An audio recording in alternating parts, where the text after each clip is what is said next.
Morning, dear students and friends. Welcome to the Prithviraj English Academy. As we are doing the science, social studies series for Karnataka State Boards, it's an explanation of part number 1 of 9 standards. It's a part of political science. In the chapter number 5, our constitution. I hope very soon the schools will going to restart it by this month 29th only. So I hope you are all prepared. So our preparation will be continuous. So without a delay, let's start the explanation of chapter number 5 called our constitution for 9th standard. So first come to the after the studying this chapter, what you are going to learn. So first one is the formation of constituent assembly, the drafting committee of the constitution, the preamble, the silent features of the Constitution, the fundamental rights, duties, and directive principles of state policies. So, in this video, you are going to come to know about the formation of the Constituent Assembly, the drafting committee of the Constitution, the preamble will come to know in this video. Remaining the silent features, fundamental rights, duties, and directive principles of state policy will come to know in a next video. So, let's start the today's video. Okay, that is first one is introduction. In an introduction, we come to know that India had to face many problems soon after the independence. Once we got independent in a year of 1947 of August 15, then after immediately that we faced so many problems. First one is that rehabilitating rehabilitating of the refugees who came from the Pakistan to India, and second is merger of the princely states, means unification of princely states. Okay, then third one is maintenance of law and order. These are the major problems faced by the India after the independence. So among them, few of them, what is that, unification of princely states and maintenance of law and order was going to handled by the Sardar Vallabhbhai Patel, the first home minister of India, was successfully able to merge the princely states, unified the princely states and provinces with the Union of the India, and the challenges of now come to the framing of constitution in order to enable us to the govern the country was also fulfilled.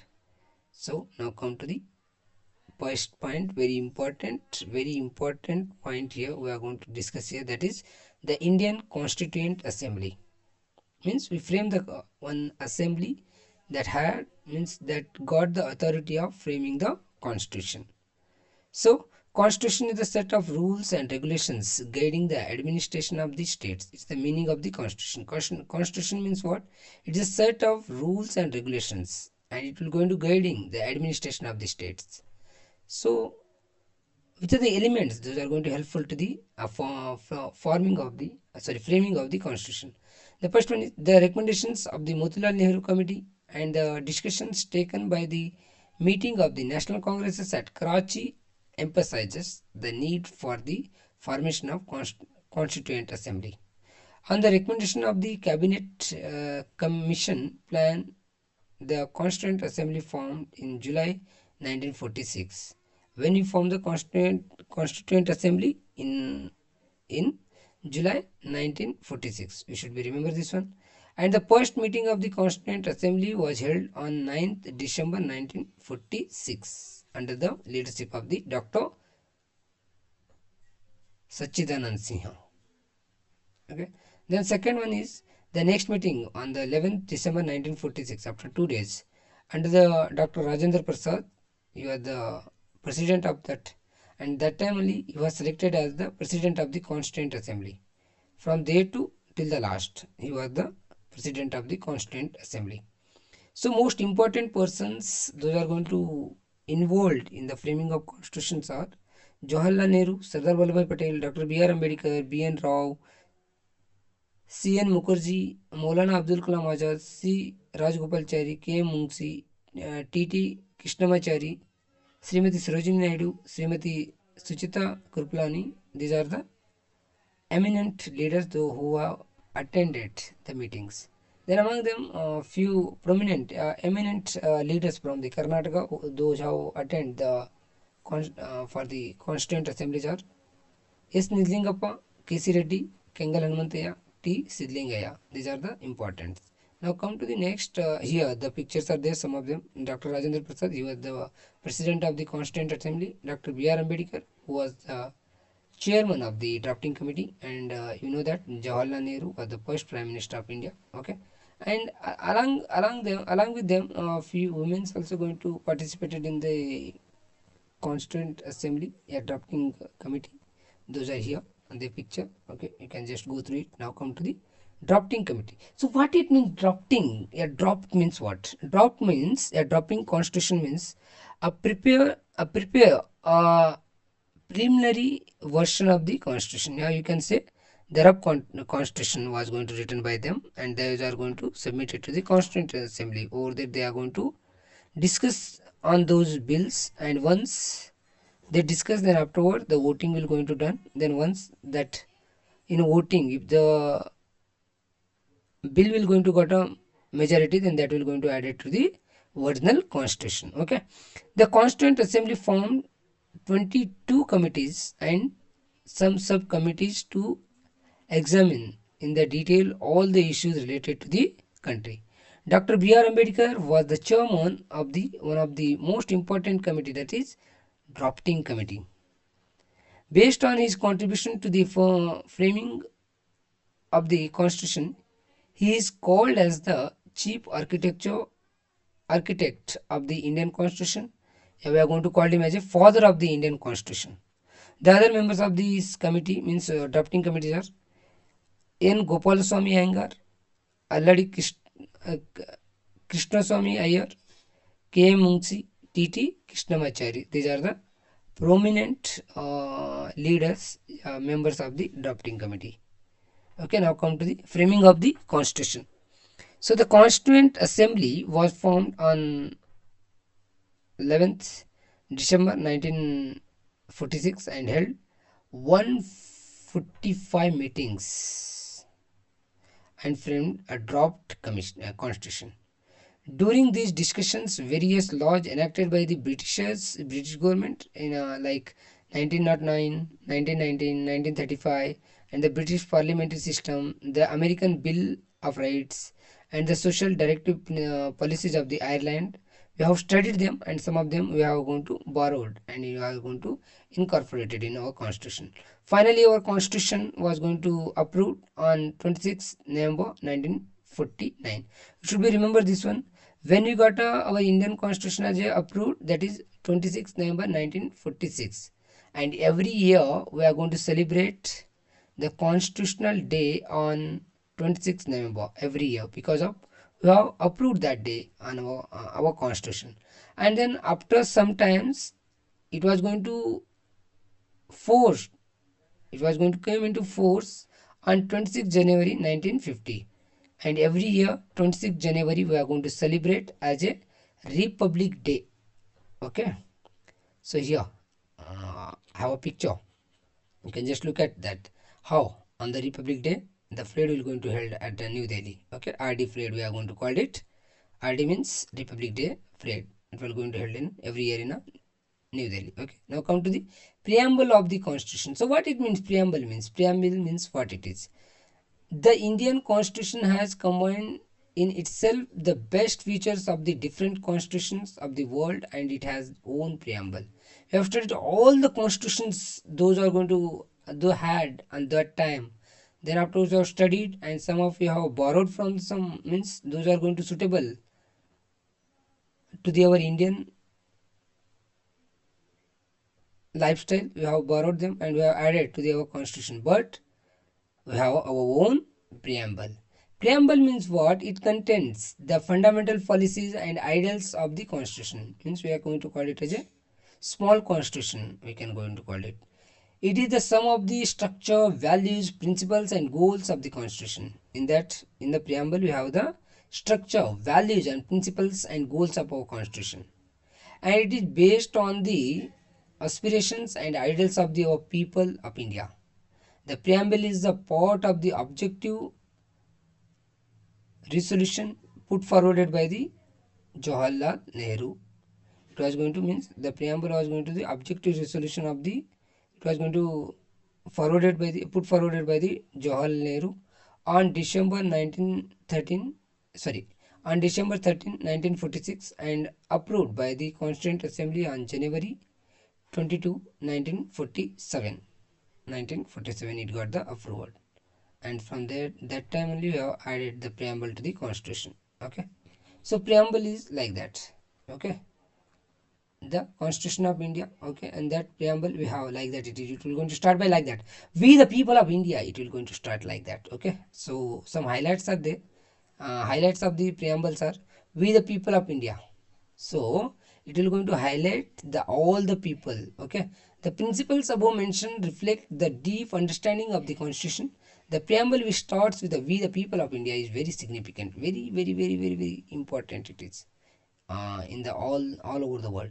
This indicates that though the members of the Constituent Assembly drafted the Constitution, this drafting authority has been derived got from the citizens of the India. You have taken from the citizens of India that authority. Okay, now come to the next point is sovereignty. India is the sovereign country. Sovereign means what? Independent country it is. Sovereignty is the life of the independent nation.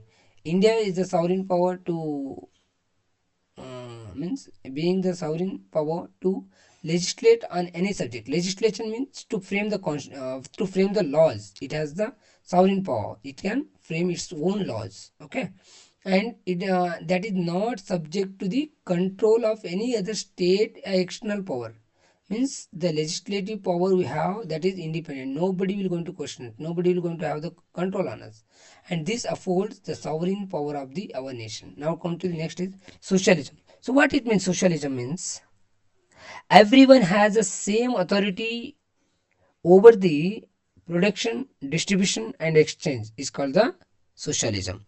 Means the concept of socialism, which is the part of the our constitution, is included in preamble. The main objective of the constitution is to make India as a democratic and socialist country. It shows that the socialism can be implemented through the democracy. And you know that socialism means what? It will go into the, it is the authority. Everybody has the same authority over the production, distribution, and the exchange. Everybody should be, means everybody will going to get it. Okay. Now come to secularism. Secularism means what?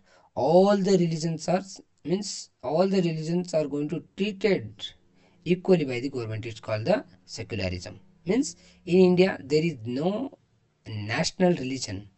All religions, means in India we have the prominent 6 religions are there, like that. Means along with that so many religions are there. Okay, but prominently all the religions are going to treated equally by the government. That is called the secularism. And it was going to, in the opinion of the Jawaharlal Nehru, the secularism means what? It is not only the related to the worldly life but also the spiritual life. In general, secularism is to follow the policy of interfaith equality, or the equality among the all the religions. Now come to democratic. Democratic means, you know that democratic means a democracy means what? By demo means in a Greek, demo means people, krasia means what? Rule.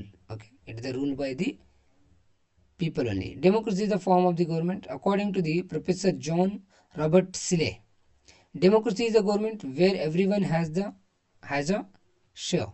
India is also the democratic country. Citizens are governed by the representatives elected by them in a general election.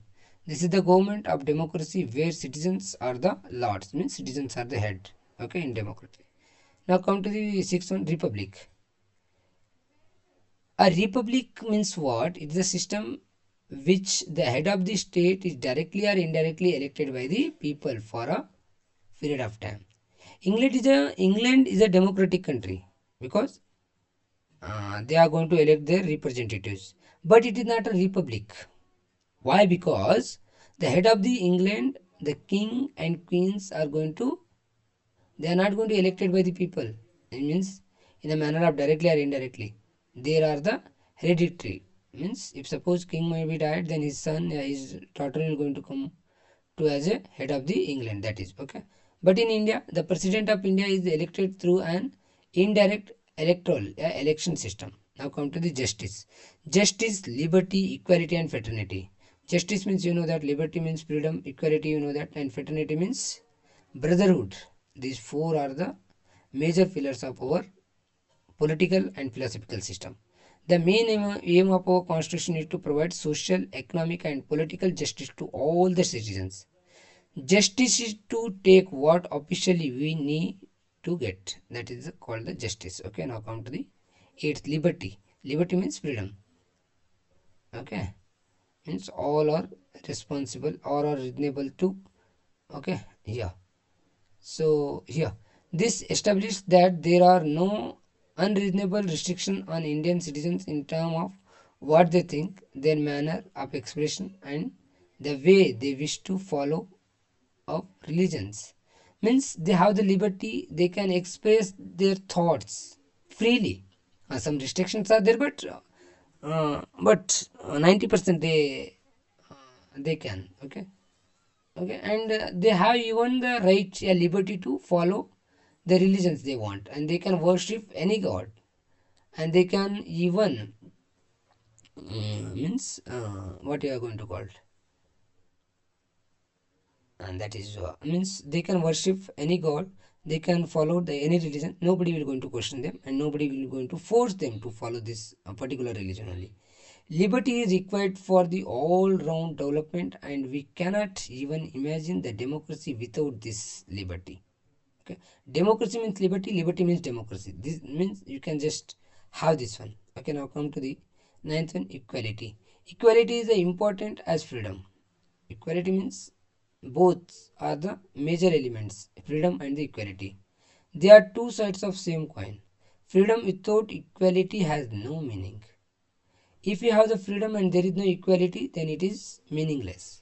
Equality means that there should be no discrimination on the basis of any religion, caste, sex, color, place of residence, means where they are going to live. On that, these all the basis there is no restriction. That is called the equality. The main aspiration in equality, equal status and equal opportunity should be available to the all. Means to everybody. It may be, it should not be discriminated on basis on the gender and all, and color and sex, means on religion also. Okay, now come to the fraternity. Fraternity means brotherhood. Fraternity is the essential for the dignity of the individuals, unity and integrity of the nations. Fraternity is living or developing any type of discrimination of high, low, poor, rich, white, black. Okay, it will not going to promote these all. Okay, fraternity is feeling the universal brotherhood in all, since respect and dignity is essential to everyone, we should not discriminate. Now come to the last point, a last point of highlight of the preamble, unity and integrity. There is a need to bring unity among the different castes and religion people. We have single citizenship to promote the unity among all the states. Along with that, we have the 11 fundamental duties. Like means the one among them is respecting the constitution, national flag, and national anthem. Okay, and along with that, all these increase the spirit of unity and equality and unity among the citizens of India. And we have even the some responsibilities for the nation building. Okay, so by this one we have completed till the half of the our constitution for the ninth standard, remaining the silent features, fundamental rights, fundamental duties, and directive principles of state policy will come to know in a next video. Till there, take care and watch this video again and again. And if you have any doubt, any suggestion, then please comment and like this video and subscribe my channel and share this video among your friends. Thank you. Thank you very much for watching this video, my dears. Jai Hind, Jai Karnataka.